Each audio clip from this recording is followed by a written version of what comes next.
Hey,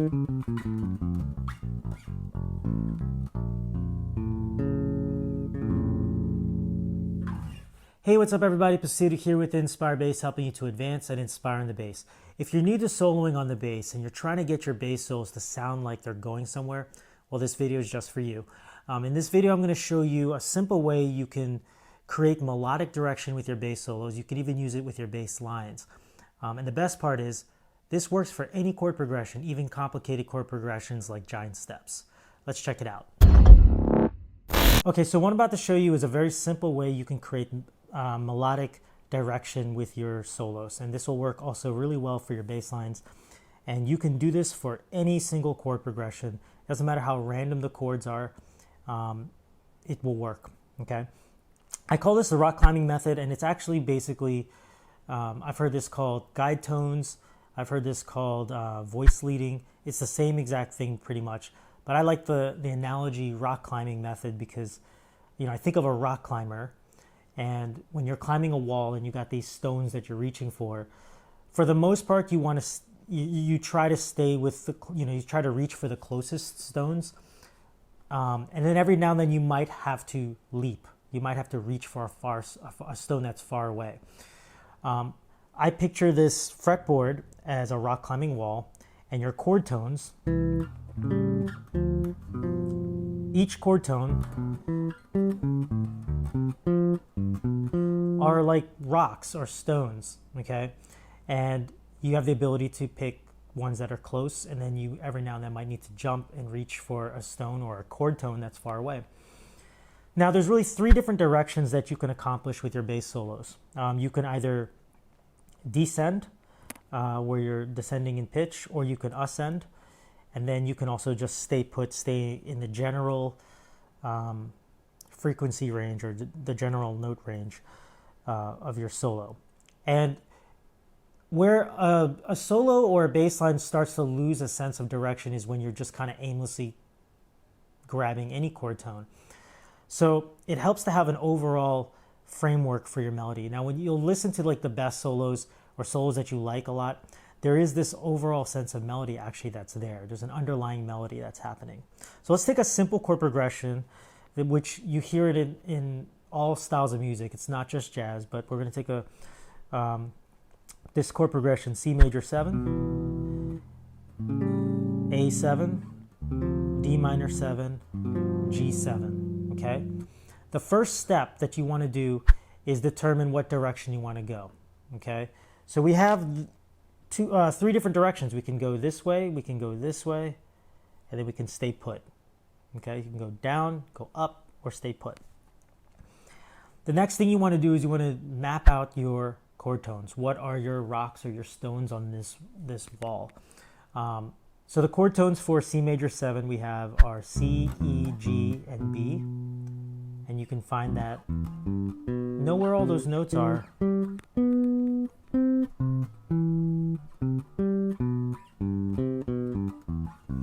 Okay, then we have A7, which is A, C sharp, E, and G.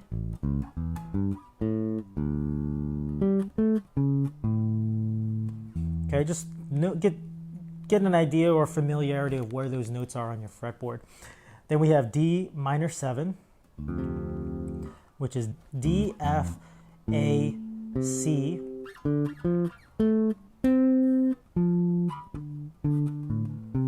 And then we have G7, which is G, B, D, F.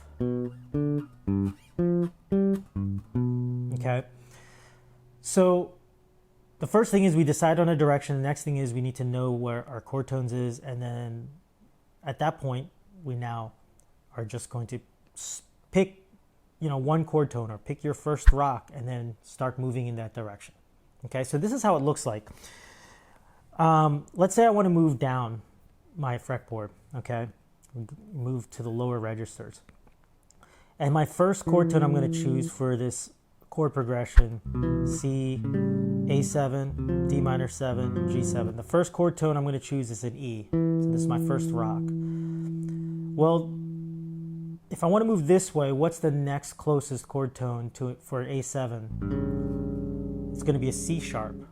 Now that's a jump already from the start, okay, which is okay, but that's the closest one that I have. So I have E, then C sharp, now I have D minor 7, so my next closest chord tone is a C natural, and then we have G7. My next closest chord tone is a B.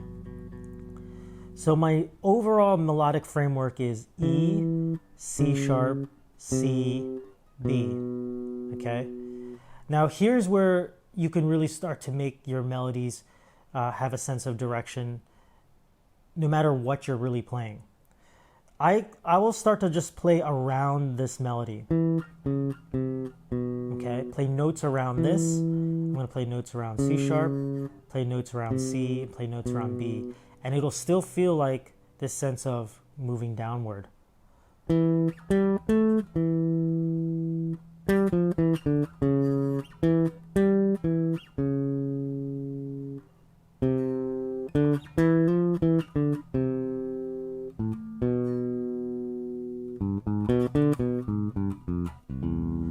Okay, that's the general idea. You can play fast if you want. You don't have to play chops. Now, what I love about this is I don't need, you're not going to need it either. You're not going to rely on any sort of melodic or chordal backing behind you. I don't know how it started, but basically, a lot of times when a bass solo starts to take a solo, for some reason, everyone stops playing. I mean, the pianist stops playing, the guitarist stops playing. So no one's playing the chords around you. Now, you could just theoretically just play arpeggios.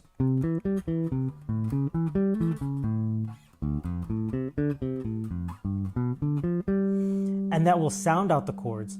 But this is going to allow you to be a little bit more free with your melodies and a little bit more expressive, because you don't have to be stuck with arpeggios. I can just circle around and emphasize this overall melody, you know?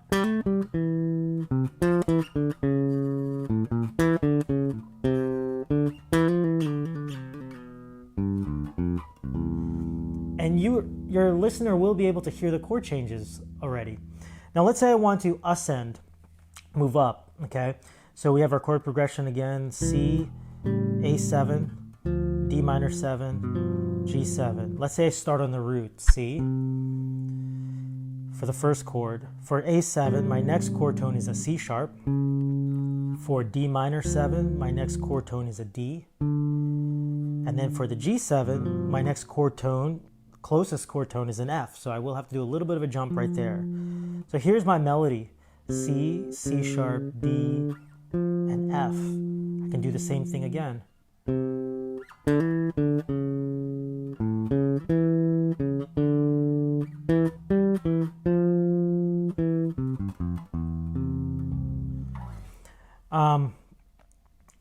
Now you can start combining this a little bit. You can move up a little bit in your solo, and then we're going to move down a little bit, okay? So I'll take my initial, this melody, this overall framework for moving up, which was C, C sharp, D, and F. And then when I descend, I'm going to take that first, overall melody that we created, which is in E, C sharp, C, B. So this is my melody.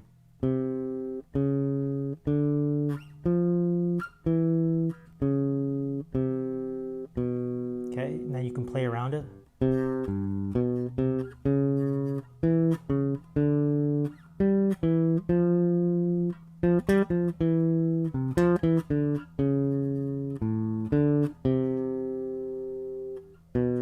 Okay, you don't have to be complicated with your melodies, and there will be this sense of going somewhere. Now, you can also stay put, and what that is just staying in a general area. This has its own purpose, in a sense. It's okay to also stay put in a melody. You could sometimes create a sense of tension by just really staying and not going up or down, because the ear at some point will want to then break free. Okay, so let's say I stay put. I'm going to choose G natural for my first note. For the A7, I'm going to stay on a G. Then for the D7, D minor 7, I'm going to go to F. For G7, I'm going to stay on the F. Okay, so I have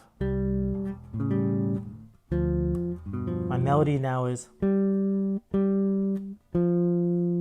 Okay, I can play around that.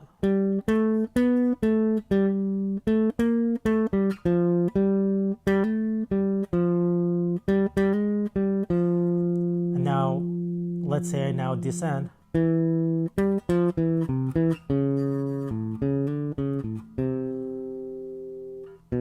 Okay, so that's the general idea of how you can start combining these three different directions of going up, going down, and staying put. You can go down as long as you want, and you can then once you start to, you know, lose space of your range or your instrument, or you decide, okay, I've gone down long enough, you can now start moving up. But the key is pick chord tones that are, you know, as close as possible with your lines, and that becomes your overall framework. So just to sum it up, the easiest way to actually learn this method is, you know, take any chord progression that you have and just start mapping out the chord tones. And then what you want to do is start circling, and you can draw a line, okay, on, you know, what are the chord tones that are the closest, and that becomes one directional, you know, a directional line that you've created. And then just start playing around with that to get used to that. Then try a different direction. Then pick a different chord tone. You'll notice every chord tone has its own little path, just like climbing a wall, or rock climbing a wall. You know, the first stone that you pick might lead you to another stone, another stone, another stone. You know, at first you might be looking at the wall and you're like, okay, I'm going to start there and then move up and go there. But, you know, the wall takes you somewhere, just like your fretboard will start to take you somewhere, and your melodies will start taking you somewhere. You're going to find that this is going to give you a lot more cohesiveness with your melodies and direction. So let me know in the comment section below what you think about this. I hope you found this helpful. Definitely subscribe for more videos like this, and give me a thumbs up if you liked it. Until next time, keep advancing and inspiring on the bass. I'll see you soon.